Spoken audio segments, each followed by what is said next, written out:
নমস্কাৰ মই ডক্টৰ ইন্দ্ৰাণী দত্ত গগৈ সকলোকে সম্ভাষণ জনাব খুজিছো যে গুৱাহাটী বিশ্ববিদ্যালয়ৰ অন্তৰ্গত আইডল বা বৰ্তমানৰ centre for distance and online এডুকেশ্যনৰ এগৰাকী প্ৰাক্তন ছাত্ৰী 2021 বৰ্ষত মই আইডলৰ পৰা সেই সময়ৰ আইডলৰ পৰা শিক্ষা বিষয়ত স্নাতকোত্তৰ ডিগ্ৰী লাভ কৰিছিলোঁ 2019 চনত আমি যেতিয়া আইডলত নামভৰ্তি কৰিছিলোঁ তাৰ কিছুদিনৰ পিছতে বিশেষকৈ প্ৰথম ষান্মাসিকৰ পৰীক্ষাৰ পাছতে সমগ্ৰ বিশ্বজুৰি কোভিড-19ৰ যি আগ্ৰাসন সেই আগ্ৰাসনে এক অকল্পনীয় পৰিস্থিতিৰ সৃষ্টি কৰিছিলে সকলো ক্ষেত্ৰলৈ অহা প্ৰত্যাহ্বানৰ লগতে শিক্ষাৰ ক্ষেত্ৰখনলৈও বহুতো প্ৰত্যাহ্বান আহিছিলে সেই সময়ত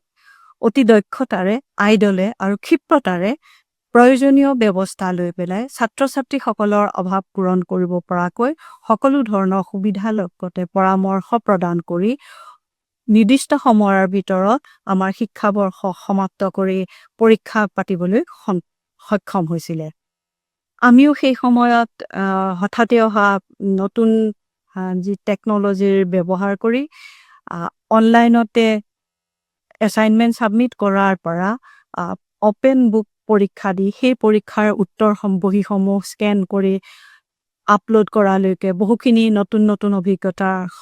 সন্মুখীন হৈছিলোঁ আৰু সেইদৰে আমি আমাৰ শিক্ষাবৰ্ষ সম্পূৰ্ণ কৰিছিলোঁ এই অনুষ্ঠানটিয়ে যিসকলে সময়ত শিক্ষা গ্ৰহণ কৰিব নোৱাৰিলে বা যিসকলে শিক্ষা আধৰুৱাকৈ ৰ'ল যিসকলৰ শিক্ষা আধৰুৱাকৈ ৰ'ল বা মোৰ দৰে যিসকলে আৰু অলপ কিবা পঢ়াৰ বিষয়ে চিন্তা কৰি বা মানস কৰি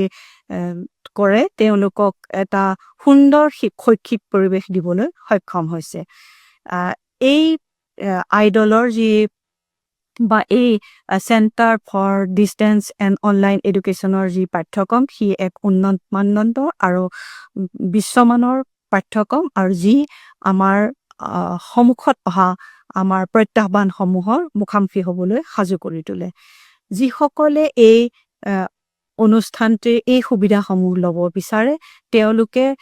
নিশ্চিতভাৱে তেওঁলোকৰ নিজৰ জ্ঞান আৰু দক্ষতা বৃদ্ধিৰ লগতে মানৱ সম্পদ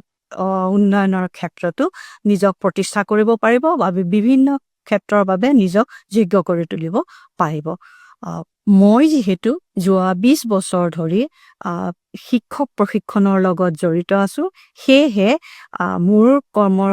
ক্ষেত্ৰৰ বা কৰ্মৰ দিশসূচীৰ মাজতে মই শিক্ষা বিষয়তো স্নাতকোত্তৰ ডিগ্ৰী লোৱাৰ মানসেৰে আইডলৰ লগত জড়িত হওঁ আৰু সুখ্যাতিৰে তাৰ পৰা শিক্ষা বিষয়ত স্নাতকোত্তৰ ডিগ্ৰী লাভিবলৈ সক্ষম হৈছিলোঁ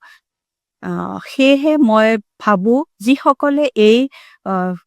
অনুষ্ঠানটিত জড়িত হ'ব বিচাৰে তেওঁলোকে নিশ্চয় ইয়াৰ পৰা যথেষ্ট উপকৃত হ'ব আৰু নিজৰ লগতে সমাজৰো উন্নতি সাধন কৰিবলৈ সক্ষম হ'ব ধন্যবাদ